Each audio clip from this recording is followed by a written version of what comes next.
ఈవేళ మా ఇంట్లో బీరకాయ కూర. బీరకాయలన్నీ కొంచెం లేతగానే తెచ్చుకున్న వెంటనే వండుకుంటే లేతగా ఉంటాయి. ఫ్రిడ్జ్లో స్టోర్ చేసామంటే తొక్కలు అయిపోతాయి, తరగడానికి కూడా వీలుండదు మనకి. అయితే కొంచెం లేతగా ఉన్నాయి, చేదు లేకుండా ఉన్నాయి. ఉల్లిపాయలు, మినపప్పు, కొంచెం ఉల్లిపాయ, పచ్చి ఉల్లికారం అన్నమాట ఇది. అయితే నేను పోపు అయితే మాత్రం వేయించేస్తాను. నేను కొంచెం మిరపకాయలు, మినపప్పు, జీలకర్ర వేసేసి వేయించేసుకుని, ఉల్లిపాయలు అయితే మాత్రం పచ్చి మిక్సీ ఆడేసానండి.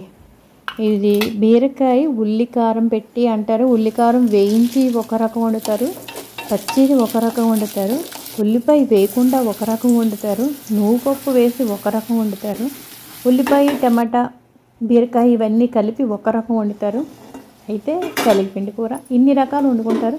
నేను వండేది ఈవేళ అయితే మాత్రం పచ్చి ఉల్లికారం అండి.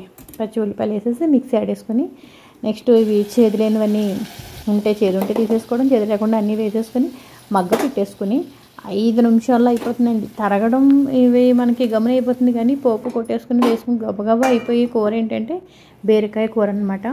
చాలా బాగుంది. చూస్తే చూడండి నోరు ఊరిపోతుంది, ఎంత బాగుందో.